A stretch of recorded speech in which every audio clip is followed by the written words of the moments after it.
পবিত্র কোরআনে যার উপর নাজিল হয়েছে হজরত মোহাম্মদ সাল্লাহ সাল্লাম, তার নাম রয়েছে মাত্র 4 বার, 2 বার মোহাম্মদ, 2 বার আহমদ।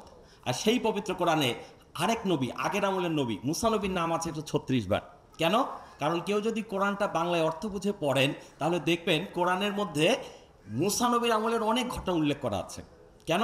কারণ আল্লাহ পাক চাচ্ছেন সেই আমলের ঘটনা এই আমলের মানুষের জন্য শিক্ষণীয় হয়ে থাকে। আমি সহজ ভাষায় এটাই বুঝি। তার মানে মুসা নবীর কিছু ঘটনা আছে যেটা আমাদের জন্য শিক্ষণীয়। আপনারা অনেকেই জানেন মুসা নবীর সাথে আল্লাহ পাকের সরাসরি কানেকশন ছিল এবং সরাসরি ওনাদের কথোপকথন হতো তুর পাহাড়ের উপরে উঠে। তো সেই মুসা নবীকে একবার আল্লাহ পাক জিজ্ঞেস করছেন, মুসা বন্ধু আমার, ওনার নাম কিন্তু মুসা কলিমুল্লাহ, কলিমুল্লাহ মানে আল্লাহর বন্ধু। মুসা বন্ধু আমার, তুমি কাছে কি চাও বলো। মুসা নবী বললেন, আল্লাহ, ওনাকে অনেকে বললেন তেরা মুসা, থ্যারা মুসা, মানে একটু কথাবার্তা কাজকাম একটু অন্য রকমের। তুমি বললেন, আল্লাহ, আপনি যদি আমার জায়গায় থাকতেন আর আমি যদি আপনার জায়গায় থাকতাম তাহলে আপনি যেইটা চাইতেন আমি ঠিক সেইটা চাই। কাজটা কেমন দিছে দেখছেন? তা আল্লাহ সুবহানাহু ওয়া তাআলা সেই প্রশ্নের জবাবে বলেছিলেন, আমি তো মানুষের সৃষ্টিকর্তা, আমি আবার মানুষের কাছে কী চাইবো? তবে যে কোনো মানুষের তার সৃষ্টিকর্তার কাছে যদি কিছু চাওয়ার থাকে সেটা যেন হয় শারীরিক সুস্থতা। বলেন সুবহানাল্লাহ।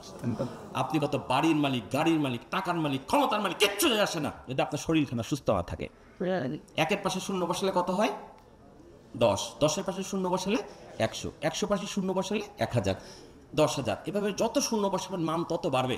কিন্তু দেখেন তো অনেকগুলো শূন্য বসিয়ে ফেললেন, এরপর একটা যদি মুছে ফেলান বাকি শূন্যগুলোর মান কত হয়? ওই এক হচ্ছে আপনার জীবনের সুস্থতা।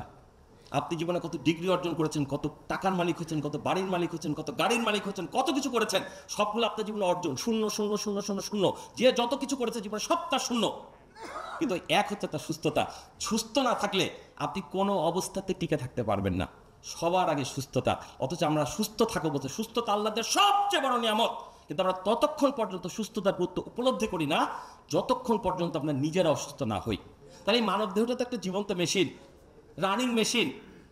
আমি একজন বিশ্বাসী মুসলিম, আমি বিশ্বাস করে আল্লাহ আমাকে সৃষ্টি করেছেন। এখানে অন্য ধর্মের মানুষও থাকতে পারেন, আপনি যে ধর্ম বিশ্বাস করেন না কেন, সৃষ্টিকর্তায় যদি বিশ্বাস থাকে তাহলে আমার সৃষ্টিকর্তা আমাকে বানিয়েছে। এই মেশিনটা, এই ম্যানুয়ালটাও নিশ্চয় দিয়ে দিয়েছেন তিনি। পবিত্র কোরআন হচ্ছে মানুষের জন্য সেই ম্যানুয়াল। অথচ আমরা কেউ না, অধিকাংশই কোরআন পড়ি না, ধর্মগ্রন্থ হিসেবে তুলে রাখি, পড়লেও আরবিতে পড়ি। হ্যাঁ পড়েন, সওয়াব হবে, কিন্তু আমি বলি কি জানেন, দয়া করে কোরআনটা একটু বাংলায় অর্থ বুঝে পড়েন ভাই।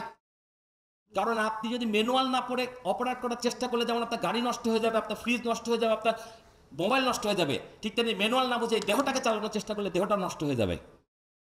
একটু বুঝতে হবে, মহান সৃষ্টিকর্তা এখনকার যে কেমিক্যালের চিকিৎসা ব্যবস্থা, এর ভরসায় দুনিয়ায় সৃষ্টি করেন নাই মানুষকে। মানুষ সৃষ্টি করার আগে দুনিয়াকে মানুষের বসবাসের উপযোগী করেছেন। খাদ্য যখন পথ্য হয়, রোগ তখন দূরে রয়। প্রকৃতিতে মানুষের জীবন উপকরণে যা কিছু দরকার সব প্রকৃতিতে দেওয়া আছে। প্রকৃতির 4টা ইশারা বুঝলে, 3টা ইশারা বুঝলে আপনার কিছু লাগে না রে ভাই। নাম্বার 1, যেই মৌসুমে যেই খাবার পাওয়া যায়, সেই মৌসুমে সেই খাবার যেখানে তৈরি হয়, ওই এলাকায় যারা বসবাস করে তাদের শরীরে যে রোগবালাই আছে ওই এলাকার খাবারের মধ্যে তার প্রতিষেধক ও প্রতিরোধক দেওয়া আছে। বলেন সুবহানাল্লাহ। আমের সময় আম খান, জামের সময় জাম খান, লিচুর সময় লিচু খান, কদবেল খান, লটকল খান, পানি ফল খান, দেখি আপনার কোন রোগ হয়। কিন্তু সিজনে একটা সিজনে খেতে হবে। গরমকালের আম ফ্রিজে রেখে শীতকালে খাবেন, ও কি মজা, মুখে মজা লাগবে, আমের কাম কিচ্ছু হবে না। আল্লাহ পাকের ইশারা বুঝতে হবে ভাই। 2 নম্বর ইশারা, মানবদেহের প্রত্যেকটা অঙ্গ প্রত্যঙ্গ কোনো না কোনো ফল বা শাকসবজির মতো দেখতে। সোজা বাংলায় বললে, যেই অঙ্গ যেই প্রাকৃতিক সবজি বা যে ফল ফসলের মতো দেখতে, সেই খাবার সেই অঙ্গের হেফাজতকারী। বলেন সুবহানাল্লাহ। 3য় ফর্মুলা, আমি সহজ কথায় বলছি, আপনি জ্ঞানীগুণী মানুষেরা বসে আছে, তাদের কাছে অনেক স্পেসিফিক শুনবেন, তারা বলবে ডাক্তারের বিষয়ে কথা। আমি ভাই ডাক্তার না, রুগী মানুষ। আমি ডাক্তারের কথাগুলোকে রুগীরা যেভাবে বললে বুঝবে সেইভাবে বলার চেষ্টা করতেছি। মানব দেহের বিভিন্ন অঙ্গের রং বিভিন্ন রকম। হাড়ের রং কি বলেন? সাদা। রক্তের রং কি? পিত্তথলির রং কি? এবার কালার মিলা খাবার খান। আপনি হাড়ের ব্যথা কিন্তু ডাক্তারের কাছে যাচ্ছেন, ডাক্তার কি বলছে? ক্যালসিয়ামযুক্ত ওষুধ খান। M I right? সাদা খাবার খান, দুধ খান, ডিম খান। হ্যাঁ, এইভাবে খেন না, মানে বুঝে শুনে খান। এই জন্যই তো পুষ্টিবিদের আছেন, এই জন্যই তো চিকিৎসা ব্যবস্থা বলে কিছু একটা আছে। কিন্তু কমন সেন্সটা অ্যাপ্লাই করেন।